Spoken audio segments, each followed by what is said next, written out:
32 degrees Celsius, the waves hitting the bay, and the raging sun from the sky that makes you feel the 4 margaritas you've had within the 2 last hours even more than before.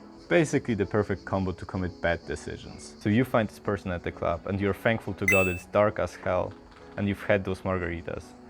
Because they are a solid 5 out of 10 and basically as bright as a broken light bulb. But I guess things happen and you've just achieved another mistake in your life. So today I'm gonna tell you everything about quick or maybe not so quick summer flinge and how to make it less cringe or maybe even a bit enjoyable. So let's roll.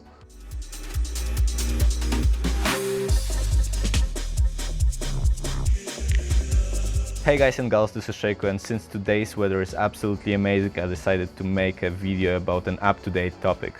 Don't forget to click on the subscribe button in order to not miss out on any of my videos, and tell me in the comments on what you would like to hear about next. Being on vacation often brings out our poorest habits because of the minds of like, no one knows me here anyway, so like whatever, I can do whatever I want. We often allow ourselves things we normally wouldn't have in regular circumstances, so like after we've begged our boss to mercifully give us the 7 days off which we deserve, but whatever.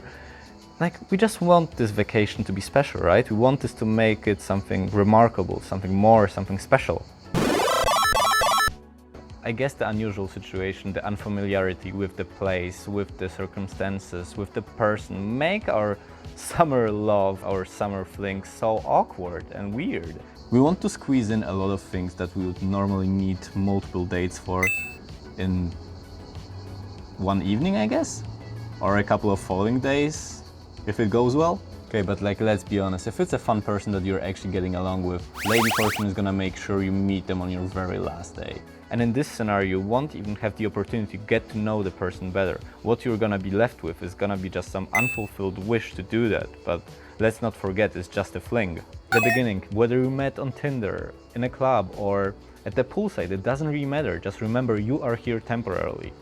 And so is a whole bunch of other people, ergo tourists, who are looking for a quickie and are willing to only put low effort into it.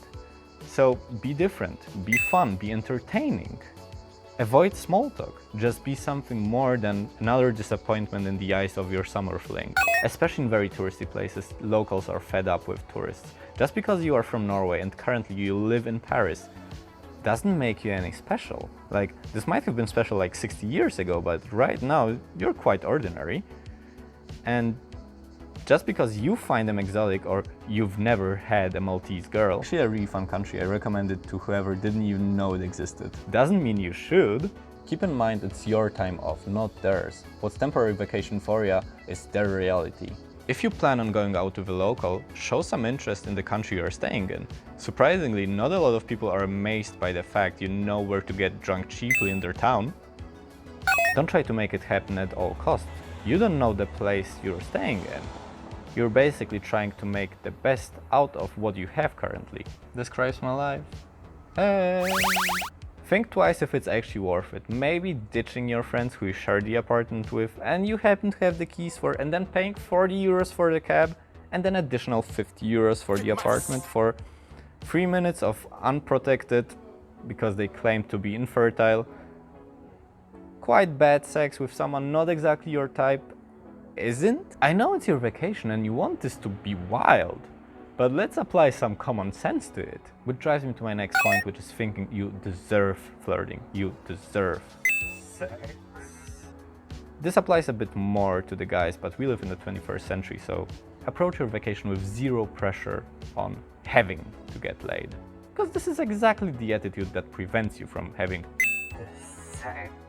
Fly back, enjoy the 5th margarita, and if it's supposed to happen, it will. You don't really need a sloppy blowjob by a random girl in a random park at 3 AM. Ask yourself this question before you guys go to bed. Will you want to wake up next to him or her in the bed next morning? But since it's actually summer, you might want to do something fun except for just restricting yourself with your fling. Assuming it wasn't just a hookup and you guys are actually gonna spend some time together, why not do something extraordinary? Why not do a road trip around the island, or do some surfing, or do a quickie on each beach you visit? But what you might want to do is don't drag your fling from the country you guys met into your regular lives. What happens in Vegas stays in Vegas. It doesn't mean you can't talk anymore, just make it realistic. Don't forget you literally only know them from this one evening where you are drunk and lovey-dovey and cuddly, and maybe from the next romantic days.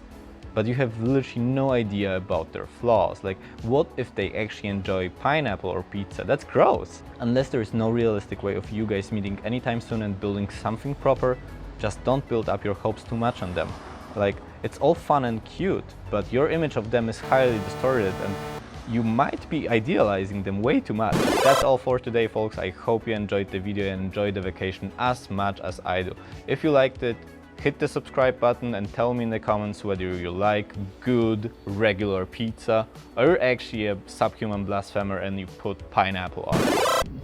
Sorry, gotta go. The pool's already awaiting me.